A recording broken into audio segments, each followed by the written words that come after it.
Hi hello friends, welcome to Anjani world. ఈరోజు ముగ్గురి అక్కా చెల్లెళ్ళ ప్రేమ కథ పార్ట్ 236. మా అమ్మ ఆవేశంతో ఊగిపోతూ మధు దగ్గరికి వెళ్ళి మధు మెడలో నేను కట్టిన ఆ తాళిని అందరూ చూస్తుండగానే రెప్పపాటు కాలంలో మధు మెడలోని తాళిని తీసేస్తూ మధుని ఫోర్సుగా వెనక్కు నెట్టింది. మధు తల పక్కనే ఉన్న గోడకు తగిలింది. అంతే, మధు స్పృహ తప్పి కింద పడిపోయింది. తలకి పెద్ద గాయమే అయ్యి రక్తం కారడంతో నేను వెంటనే మధుని ఎత్తుకొని డాక్టర్ దగ్గరికి పరుగు తీశాను. నా వెనకే మా నాన్న, మా తాతయ్య అందరూ హాస్పిటల్కి వచ్చారు. మధుకి ట్రీట్మెంట్ ఇస్తున్న డాక్టర్ మధు తలకి గట్టి దెబ్బే తగిలిందని, బతకడం చాలా కష్టమని చెప్పేశారు. మధుని ఎలా కాపాడుకోవాలా అని మా నాన్న, మా తాతయ్య, మా పెదనాన్న తెగ ఆలోచిస్తూ ఉండగా ఆ హాస్పిటల్లో కూడా మా అమ్మ పెద్ద గొడవే చేసింది. తన కూతురి పరిస్థితిని చూసి మా అత్తయ్య మా అమ్మతో గొడవకు దిగింది. మా అమ్మ, నా కొడుకు నీ కూతురి మెడలో తాళి కట్టినా వాళ్ళది ఒక బొమ్మల పెళ్లి మాత్రమేనని, నీ కూతురు ఎప్పటికీ నా ఇంటి కోడలు కాలేదని, ఈ పెళ్లికి నేను ఒప్పుకోవట్లేదు అని, అసలు ఇది పెళ్ళే కాదని తెగేసి చెప్పేసింది మా అమ్మ. అందుకు మా అత్తయ్య, నీ కొడుకు నా కూతురి మెడలో తాళి కట్టడం వల్లే నా కూతురు ఇప్పుడు ఈ పరిస్థితిలో ఉందని, తన కూతురికి ఏమైనా అయితే నిన్ను, నీ కొడుకుని వదలను అని అంటూ గట్టిగా ఏడుస్తూ చెప్పింది మా దుర్గత్తయ్య. ఆ రోజు మొత్తం వాళ్ళిద్దరూ గొడవ పడుతూనే ఉన్నారు. మా అమ్మ దుర్గత్తయ్య గొడవను చూడలేక భారతీ పెద్దమ్మ, తులసి పెద్దమ్మ ఇద్దరూ కలిసి మా అమ్మని అతి కష్టం మీద సత్రానికి తీసుకుని వెళ్ళిపోయారు. ఈ విషయాలు ఏవి మిగిలిన పిల్లలకు తెలియకుండా జాగ్రత్త పడ్డారు మా పెద్దవాళ్ళు. నన్ను మధు దగ్గరికి కూడా రానివ్వట్లేదు మా దుర్గత్తయ్య. మధు ఆరోగ్య పరిస్థితి చూసి ఆ డాక్టర్లు కూడా చేతులెత్తేశారు. చీకటి పడుతోంది. అందరూ మధుకు ఏమవుతుందేమోనని భయపడుతున్నారు. నేను గురువయ్య దగ్గరికి వెళ్ళి, నిన్న రాత్రి నా రక్తంతో నా మధు రక్తాన్ని కలిపి మధుకి ఆ రక్తాన్ని తాగించారు కదా, అలానే ఇప్పుడు కూడా మీకు కావలసినంత రక్తాన్ని నా నుండి తీసుకోండి. దయచేసి నా మధుని ఎలాగైనా కాపాడండి అని ఆయన్ని రిక్వెస్ట్గా అడిగాను. ఆ పెద్ద ఆయన నా వైపు చూసి, నువ్వు కంగారు పడకు, నువ్వు ఉండగా ఆ కూనకు ఏమీ కాదు, నువ్వు వెళ్ళి ఆ కూన పక్కనే కూర్చో, నేను ఇప్పుడే వస్తాను అని అంటూ ఆ పెద్ద ఆయన అడవిలోకి వెళ్ళి కొన్ని మూలికలు తెచ్చి ఆ మూలికలతో కషాయాన్ని తయారు చేశాడు. ఆ గురువయ్య మా తాతయ్య దగ్గరకు వచ్చి, ఆ కూన బతకాలి అన్నా, స్పృహలోకి రావాలి అంటే ఈ కషాయాన్ని ఆ కూనకు తాగిస్తే ఆ కూన బ్రతుకుతుంది, 10 గంటలలో స్పృహలోకి వస్తుంది అని చెప్పాడు ఆ పెద్ద ఆయన. వెంటనే ఆ కషాయాన్ని మధుకి తాగించమన్నాడు మా తాతయ్య. కానీ ఆ పెద్ద ఆయన మా తాతయ్య వైపు చూసి, ఈ కషాయం ఆ కూన తాగడం వల్ల తన గతాన్ని పూర్తిగా మర్చిపోతుంది, అందుకు మీకందరికీ సమ్మతమైతేనే ఈ కషాయాన్ని ఆ కూనకు తాగిస్తాను అని అంటూ ఆ పెద్ద ఆయన నా వైపు చూశాడు. పర్వాలేదు, గతం మర్చిపోయినా పర్వాలేదు, నా కూతురు ప్రాణాలతో బతికితే చాలు, ఈ కషాయాన్ని నా కూతురికి తాగించండి అని మా దుర్గత్తయ్య చెప్పింది. ఆ పెద్దాయన మాత్రం నా అనుమతి కోసం ఎదురు చూస్తున్నాడు. మా తాతయ్య నా వైపు చూసి, ఒప్పుకో నాన్న అని సైగ చేశాడు. నేను వెంటనే నా తలను ఊపాను. గురువయ్య వెంటనే ఆ కషాయాన్ని నా మనవరాలికి తాగించు అని మా తాతయ్య చెప్పాడు. నేను ఈ కషాయాన్ని ఆ కూనకు తాగించాలంటే ఈ దొర మాత్రమే ఇక్కడ ఉండాలి, మిగిలిన వాళ్ళంతా బయటకు వెళ్ళాలని ఆ పెద్దాయన నా వైపు చేతిని చూపిస్తూ చెప్పాడు. నన్ను మాత్రమే మధు దగ్గర ఉండాలని చెప్పి మిగిలిన వాళ్ళందరినీ గురువయ్య బయటకు పంపించేశాడు. నేను మధు పక్కనే మధు చేతిని పట్టుకొని కూర్చున్నాను. నేనే ఆ కషాయాన్ని నా మధుకి తాగించాను. ఆ పెద్దాయన నా వైపు చూసి, ఇక మీదట నువ్వు ఈ కూనకు నీడలా ఉంటూ ఈ కూనను ఎల్లవేళలా కాపాడుతూ ఉండాలి. నేను గురువయ్య వైపు చూసి, ఇక జీవితాంతం నా మధుకి ఇలా ఆపదలు వస్తూనే ఉంటాయా అని దిగులుగా ఆ పెద్దాయన్ను అడిగాను. ఆయన నా వైపు చూసి, ఈ విషయాన్ని ఇప్పుడు నీకు చెప్పినా అర్థం కాదు. నీకు యుక్త వయసు వచ్చినప్పుడు నువ్వు నీ భార్యను కాపాడుకోవడానికి మళ్ళీ ఈ భైరవపురానికి వస్తావు. అప్పుడు నువ్వు అడిగిన ఈ ప్రశ్నకు సమాధానం దొరుకుతుంది. అప్పుడు మళ్ళీ మనిద్దరం కలుద్దాములే. అప్పటి వరకు ఈ కూనను కాపాడే బాధ్యత నీదే అని నాకు చెప్పి నువ్వు కంగారు పడకు. రేపు పొద్దున్నే ఈ కూన స్పృహలోకి వస్తుంది అని నాతో చెప్పి ఆ పెద్దాయన నన్ను మధుని ఆశీర్వదించి అక్కడి నుండి బయటకు వెళ్ళిపోయాడు. మా తాతయ్య ఆయన కాళ్ళ మీద పడబోగా, భూమా ఏంటి ఈ పని అని అంటూ ఆ పెద్దాయన మా తాతయ్యను పైకి లేవదీశాడు. మా తాతయ్య ఆ పెద్దాయన వైపు చూసి, నీ రుణం ఈ జన్మలో తీర్చుకోలేను గురువా, నా మనవరాలికి రెండోసారి ప్రాణభిక్ష పెట్టావు అని అంటూ ఆ పెద్దాయన్ని కౌగిలించుకున్నాడు మా తాతయ్య. ఆ పెద్దాయన చిన్నగా నవ్వుతూ మా తాతయ్య వైపు చూసి, చూడు భూమా, నీ పుణ్యమే, నువ్వు చేసిన మంచి పనులే ఇప్పుడు నీ మనవడిని మనవరాలిని నీ ఇంటిని నీ వంశాన్ని కాపాడుతోందయ్యా. ఇందులో నేను చేసింది ఏమీ లేదయ్యా. నువ్వే నీ కుటుంబానికి రక్షగా నిలబడ్డావు. నీకు సహాయం చేసే భాగ్యం నాకు ఆ దైవం కలిగించింది. ఇక నీ కుటుంబానికి ఎటువంటి సమస్య రాదు. ఇక అంతా ఆ దైవమే చూసుకుంటుంది. నేను వెళ్ళొస్తాను భూమా అని అంటూ అక్కడి నుండి ఆ పెద్దాయన వెళ్ళిపోయాడు. ఆ రాత్రంతా నేను నిద్రపోకుండా మధు పక్కనే కూర్చున్నాను. ఎవరికి ఆ రాత్రి నిద్ర పట్టలేదు. మధుని అలా చూస్తుంటే ఎందుకో నా మనసంతా చాలా బాధగా ఉంది. ఆ సమయంలో నాకు మా అమ్మ మీద చాలా కోపమే వచ్చింది. మధు నేను తన మెడలో కట్టిన తాళిబొట్టును చూసుకుని ఎంతగా మురిసిపోయిందో. బావా బావా, నువ్వు నా మొగుడివా అని అంటూ నా చుట్టే తిరిగింది. నేను తినేంత వరకు ఇది తినేది కాదు. నాకు తన ప్రేమను పంచేది. తింగరిది నన్ను కాపాడబోయి ఇది ప్రమాదంలో పడింది. దేవుడా, నా మధుని కాపాడు అని అనుకుంటూ నేను నా మధు పక్కనే కూర్చున్నాను. మరుసటి రోజు ఉదయం మధుకి స్పృహ వచ్చింది. అందరికీ మధుని చూడగానే హమ్మయ్య, గండం గడిచి మధు తన కళ్ళని తెరిచి అందరి వైపు విచిత్రంగా చూస్తోంది. మధు ప్రాణాలతో బయటపడినందుకు అందరము సంతోషించాము. ఆ పెద్దాయన చెప్పినట్లే మధు ఎవ్వరినీ గుర్తుపట్టలేకపోతోంది. గురువయ్య ఇంకొక మాట కూడా అందరికీ చెప్పాడు. మధు తన గతాన్ని పూర్తిగా మర్చిపోయిందని, ఎవరైనా తన గతాన్ని గుర్తు చేయడానికి ప్రయత్నం చేసినా మధు ప్రాణాలకే ప్రమాదమని చెప్పాడు. తనకు తానుగా తన గతాన్ని గుర్తుకు తెచ్చుకుంటే తప్ప మనం ఎవరము తన గతాన్ని గుర్తు చేయవద్దని ఆయన గట్టిగా వార్నింగ్ ఇచ్చాడు గురువయ్య.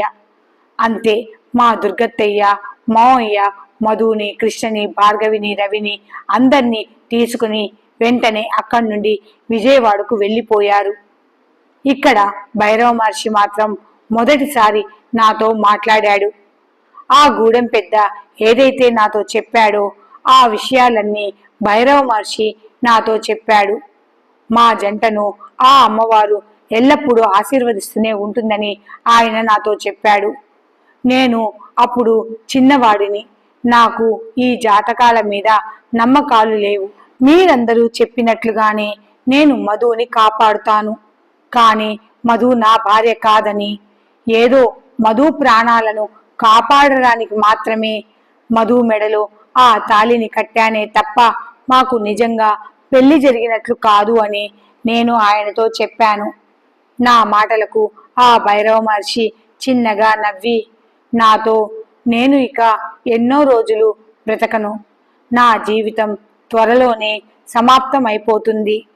నీకు 20 సంవత్సరాలు వచ్చిన తర్వాత నీకు నువ్వుగానే నీ భార్యను కాపాడుకోవడానికి ఇక్కడికి వచ్చి ఇక్కడ నా స్థానంలో ఉన్న రాజేశ్వరి అమ్మను కలుస్తావు. ఆ అమ్మ నీకు అన్ని విషయాలు వివరంగా అప్పుడు చెప్తుంది. అలానే ఆ గురువయ్యను కూడా కలిసి వాళ్ళ సూచనలను పాటిస్తూ నీ భార్యను నువ్వు కాపాడుకుంటావు అని ఆయన నాతో చెప్పాడు. అప్పట్నుంచి మధుని ఎప్పుడు మా ఊరికి తీసుకుని వచ్చేవాళ్ళు కాదు మా అత్తయ్య. అలానే భైరవపురానికి కూడా మధుని తీసుకుని వచ్చేవాళ్ళు కాదు. అప్పటి నుండి నేను కూడా ఆ భైరవపురానికి వెళ్ళింది లేదు. ఇక అందరూ మాకు జరిగిన పెళ్లి విషయాన్ని మర్చిపోయారు. మధు నా బాధ్యత కాబట్టి మా తాతయ్యకు నేను మధుని ఎల్లప్పుడూ కాపాడుతానని మాట ఇచ్చాను కాబట్టి ఆ క్షణం నుండి మధుని కాపాడుకుంటూ వచ్చాను. విజయ్ ఆదిత్య వైపు చూస్తూ, అందుకే కదా బావా ఎవరికీ తెలియకుండా ఇన్నాళ్లుగా మధుని మనం ఫాలో అవుతూ వచ్చాము. మనము మధు వాళ్ళ ఇంటికి ఎదురుగ్గా ఉన్న ఇంటి పైననే పెంట్ హౌస్ని రెంట్కు తీసుకుని సాటర్డే సండే అక్కడ ఉంటూ మిగిలిన రోజులు మనం మన కాలేజీకి వెళ్లే వాళ్ళం కదా బావా. మన కాలేజీకి హాలిడేస్ ఇచ్చినా కూడా మనం ఎక్కడికి వెళ్లకుండా ఆ పెంట్ హౌస్లోనే ఉంటూ ఆన్లైన్లో ట్యూషన్లు చెప్పుకుంటూ ఇన్నాళ్లుగా మధుని కాపాడుతూ వచ్చాము కదా బావా అని అంటాడు విజయ్. ఆదిత్య విజయ్ వైపు చూసి చిన్నగా నవ్వుతూ, నాతో పాటు నిన్ను కూడా చాలా ఇబ్బంది పెట్టాను కదా విజయ్ అని అంటాడు. నెమ్మదిగా కాలం గడిచింది. అప్పుడు మధుకి 13 సంవత్సరాలు, నా వయసు 20 సంవత్సరాలు. మధు అప్పుడు 8th క్లాస్ చదువుతున్నది. మధు, వసుధ, భార్గవి, రవి, కృష్ణ వాళ్ళ ఫ్రెండ్స్తో కలిసి ఎగ్జిబిషన్కి వెళ్ళారు. మామూలుగానే నువ్వు నేను ఇద్దరం ఆ రోజు మధుని ఫాలో అవుతూ మనం కూడా ఆ ఎగ్జిబిషన్కి వెళ్ళాము. మధు, వసుధ వాళ్లతో పాటు అందరూ ఆ జైంట్ వీల్ని ఎక్కారు. మనల్ని ఎవరూ గుర్తుపట్టకుండా ఉండటానికే ఫేస్కు మాస్క్ పెట్టుకుని, తలకు క్యాప్ పెట్టుకుని, సన్ గ్లాసెస్ని కళ్లకు పెట్టుకుని నేను మధు పక్కన కూర్చుంటే నువ్వు వసుధ పక్కన కూర్చున్నావు. మనము ఉన్న బాక్సు పై వరకు చేరి అక్కడ ఆగింది. ఒక్కసారిగా ఆ జైంట్ వెల్ ఊగడం మొదలు పెట్టింది. నా పక్కన కూర్చున్న మధు, నీ పక్కన కూర్చున్న వసుధ ఇద్దరూ భయపడిపోయారు. మధు భయంతో పక్కనే కూర్చుని ఉన్న నా చేతిని గట్టిగా పట్టుకుంది. మధు భయంతో వణికిపోవడం చూసిన నేను మధుని నా దగ్గరికి లాక్కొని గట్టిగా పట్టుకున్నాను. నా గుండెలలో ఒదిగిపోతూ భయంతో నన్ను గట్టిగా కౌగిలించుకుంది మధు. అప్పటి వరకు మధు మీద నాకు ఎటువంటి ఫీలింగ్స్ లేవు. కానీ మొదటిసారి నా మనసు, నా గుండె రెండూ నా మాట వినలేదు. మధు అలా భయపడుతూ వణికిపోతూ ఉంటే మధుకి ధైర్యం చెప్తూ, నేనున్నాను మధు, నీకు ఏమీ కానివ్వను అని అంటూ మధుని మొదటిసారిగా నా గుండెలకు ఇష్టంగా హత్తుకున్నాను. ఆ జైంట్ వీల్ పూర్తిగా కిందకు ఒరిగిపోయింది. ఒక్కసారిగా పెద్ద పేలుడుతో అక్కడ అగ్ని ప్రమాదం జరిగింది. నేను మధుని కాపాడుతూ మధుని గట్టిగా నా గుండెలకు హత్తుకొని అక్కడి నుండి కిందికి దూకేశాను. నువ్వు వసుధను గట్టిగా పట్టుకొని అక్కడి నుండి కిందికి దూకేశావు. ఆ రోజు అందరికీ పెద్ద ప్రమాదమే తప్పింది. ఆ రోజు అందరూ క్షేమంగా బయటపడ్డారు. ఈ ప్రమాదంలో మధుకి ఏమైనా జరిగి ఉంటే ఆ ఊహనే నేను తట్టుకోలేకపోయాను. ఆ ప్రమాదం అంత భయంకరంగా ఉంది.